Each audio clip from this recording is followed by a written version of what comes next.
It's 11 p.m. You're lying in bed doing mental math that isn't working out. You got the degree, you got the job, you got the promotion, and yet here you are, quietly panicking about whether the car payment and the electric bill can both clear this week without you having to do the embarrassing shuffle between accounts. Again, that's not a you problem, that's a trap problem. Here's what nobody tells you. The middle class doesn't go broke from one catastrophic decision. It goes broke from 20 completely normal ones running at the same time. The car payment that felt reasonable, the house the bank said you could afford, the subscriptions you forgot about, the retirement contributions you keep meaning to start. Each one feels fine in isolation. Together, they quietly drain everything you should be building. My name is Nick, and today we're going through every single one of these traps. Not to lecture you, but because you cannot escape something you cannot see. And once you see these, you genuinely cannot unsee them. Let's go. This one doesn't feel like a trap.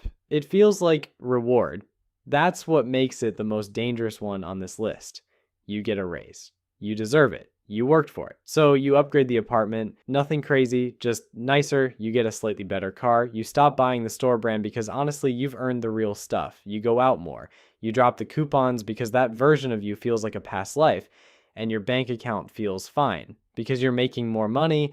What you don't notice, what nobody notices, is that you're saving the exact same amount you were before the raise, which is close to nothing. 36% of Americans earning over $100,000 a year live paycheck to paycheck. Goldman Sachs found that even 40% of households earning $500,000 or more feel financially stretched. $500,000 a year, stressed about money.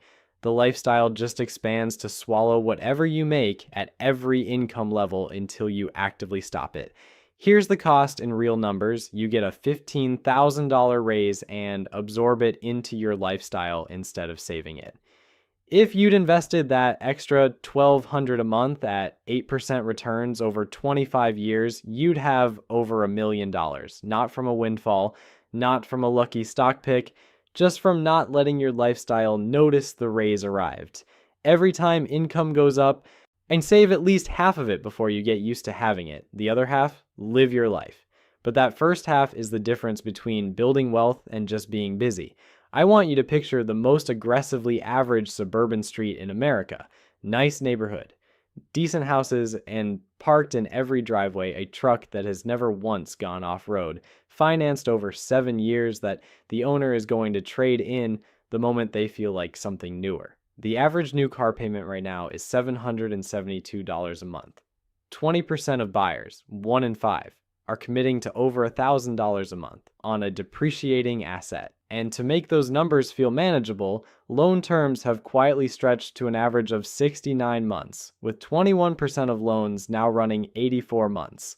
7 years, you will be making payments on this car when it is a 7-year-old car. And here's the trap inside the trap. By late 2024, nearly 25% of people trading in a vehicle owed more than the car was worth, underwater by an average of over $6,000, so they roll that negative equity into the new loan. The payment resets, the debt doesn't. You never actually own anything, you're just perpetually renting metal at terrible interest rates, and the dealership loves you for it.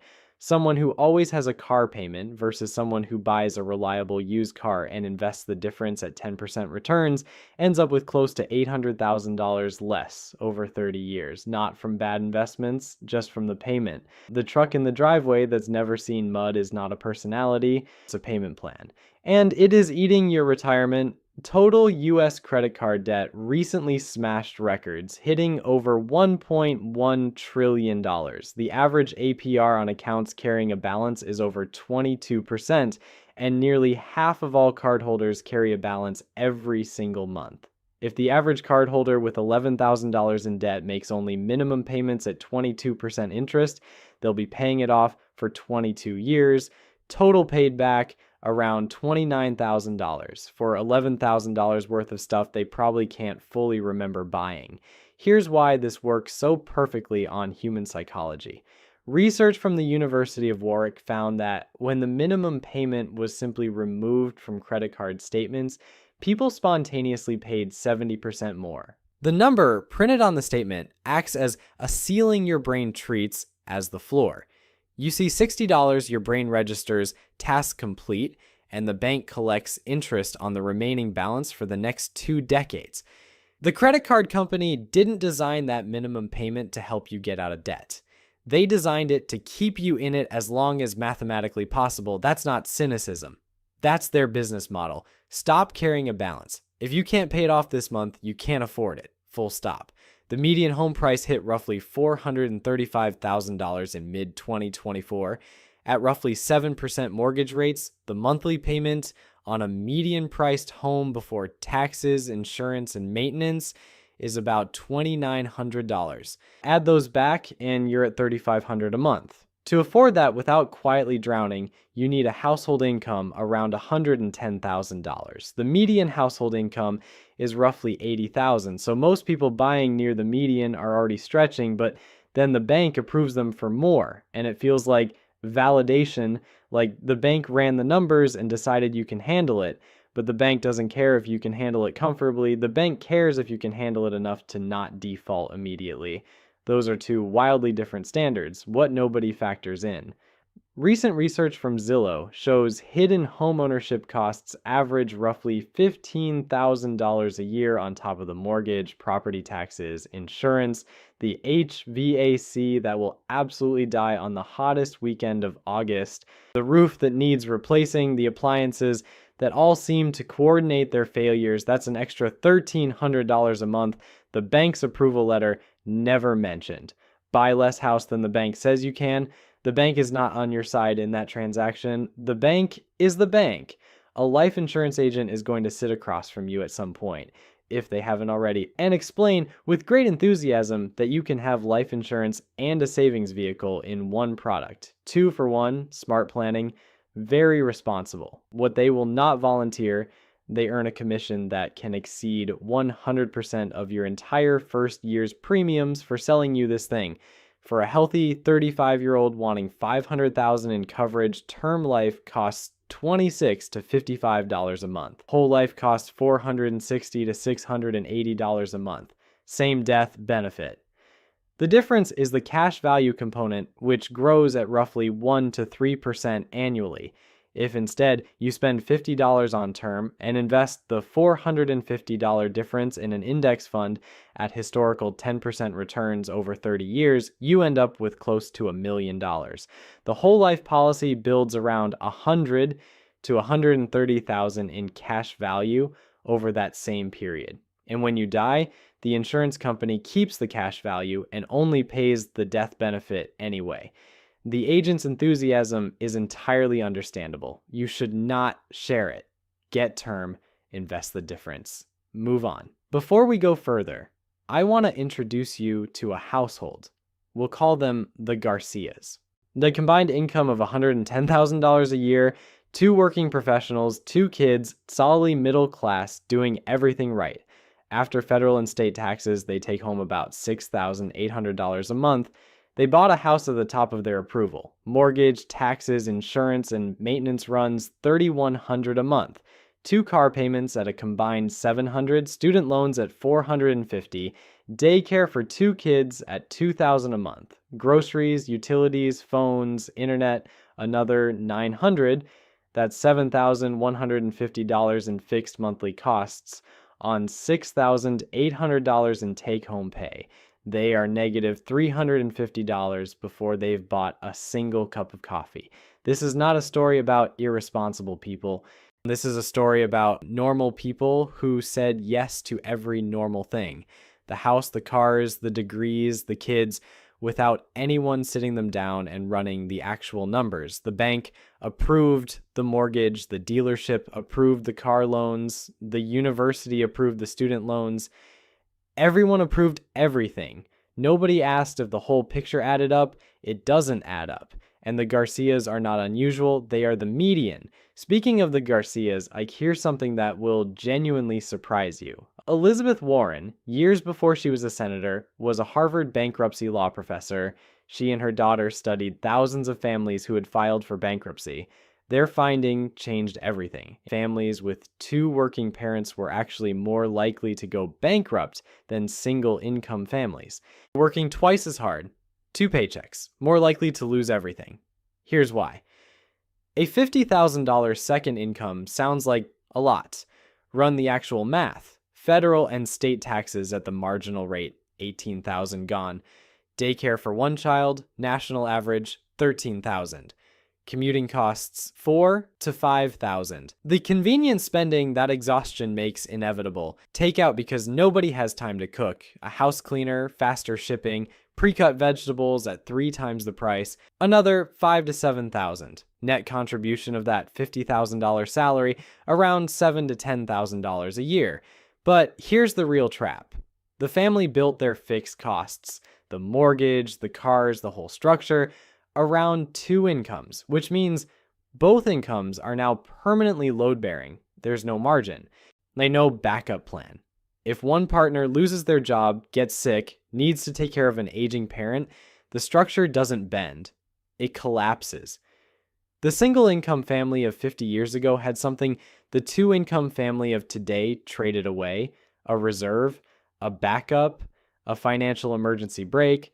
Structure your fixed costs so one income can cover them. Use the second to build actual wealth. Most middle-class families do the exact opposite, and they feel it every month without knowing exactly why. Quick question. Before you read the next sentence, guess your monthly subscription spending. Got a number? Research from C+R Research found that the average consumer estimates $86 a month. The actual average is $219. People underestimate by more than 2.5 times. 42% are currently paying for at least one subscription they've completely forgotten exists. Here's a realistic stack for a normal household: Netflix, Disney+, Spotify, Amazon Prime, DoorDash, DashPass, a gym membership. And here I have to pause because the gym membership is in a category of its own. Americans collectively pay billions of dollars a year for gym access they do not use, on the precise logic that keeping the membership is motivating. It is not motivating, it is expensive. Then cloud storage, a new site, an app that auto-renewed from a free trial 6 months ago. That's around $160 a month. $2,000 a year, invested at 7% over 20 years, $87,000 for stuff you're mostly not using. Pull up your bank statement right now. Count. You will find something that surprises you. This one is fast because the number does all the work. 59% of Americans cannot cover a $1,000 emergency with savings. Not $10,000, $1,000, and 27% have no emergency savings at all. What this means practically: when the car needs brakes, when the water heater goes, when the medical bill arrives, it goes on a credit card at 22% interest. That $3,000 repair becomes a $4,000 to $7,000 repair by the time the balance is cleared. The absence of an emergency fund doesn't just hurt you when something breaks, it makes every unexpected expense permanently more expensive because every single one gets filtered through high-interest debt before it reaches you. And this is the most fixable problem on this entire list: a boring, high-yield savings account. 3 to 6 months of expenses, build it before you do almost anything else on this list. The NBER confirmed in 2024 what everyone already suspected. When people learn their peers earn more, they immediately increase spending on visible things: cars, clothes, vacations. Social media has turned what used to be a slow neighborhood level comparison into a real-time global one. Here's the part that should genuinely change how you think about this. Most of the people you're keeping up with cannot afford what they're doing. That coworker's truck, 7-year loan, underwater on the trade-in, the neighbor's kitchen renovation, home equity line, the resort vacation, credit card at 22% that's still getting paid off. Everyone is financing the appearance of prosperity. Nobody is posting their credit card statement alongside the beach photo. The only audience for your financial life that actually matters is future you. And future you, the one who either has options or doesn't, is being shaped right now by decisions that feel completely social and not financial at all. 63% of consumers say emotions drive their purchases. 40% of all online spending is impulse-driven. The average person spends around $280 a month on unplanned purchases. $3,300 a year. Here's the psychology in one sentence.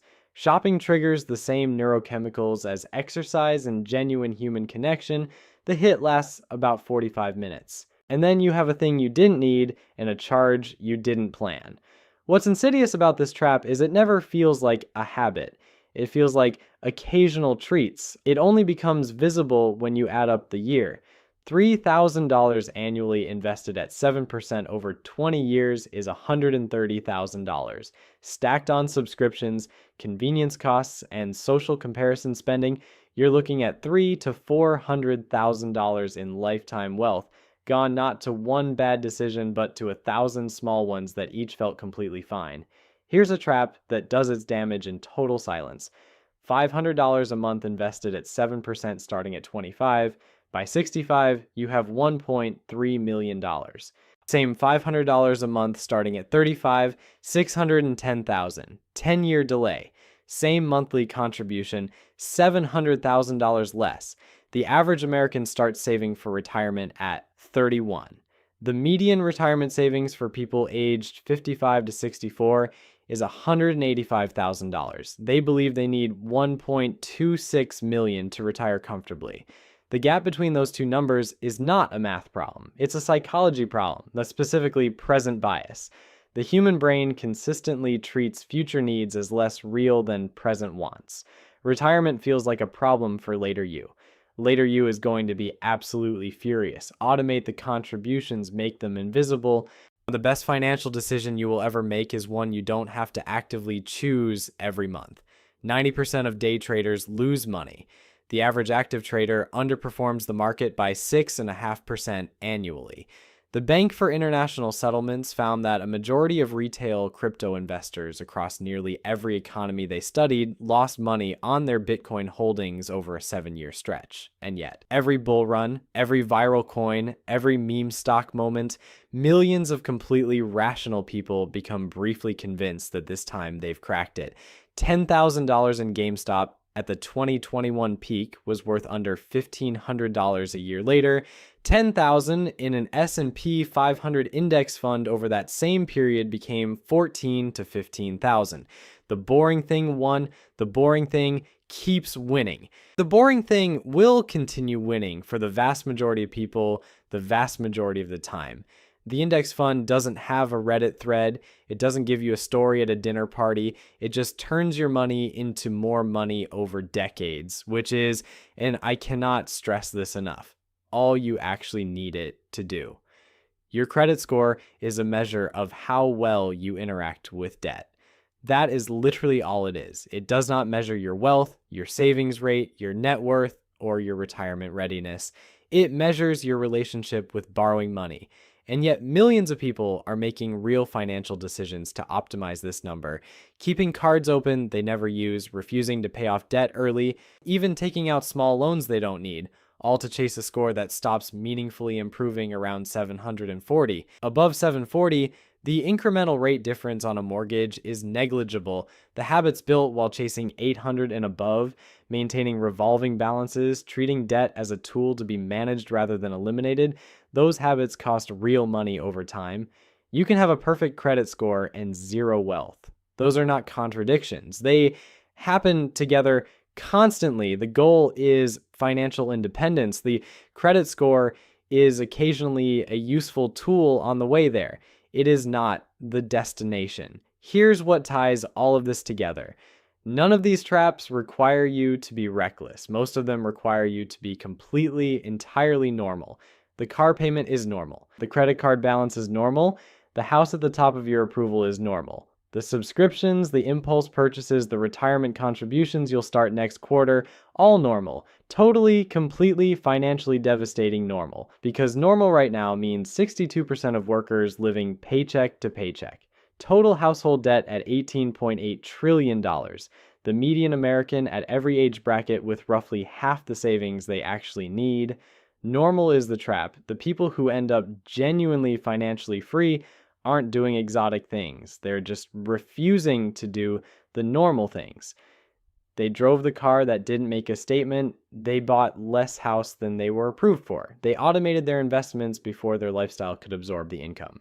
They didn't need to keep up with anyone because they were too busy actually building something. From the outside, at 35, they looked like they hadn't figured out how to enjoy their money yet. From the inside, at 55, they look like people with options. And options, the ability to choose your work, your time, your life, are what money is actually for. You don't have to fix all of this week. Pick the trap that stung the most when you read it, the one where you thought, okay, that one's me, start there. That's where your version of this story changes.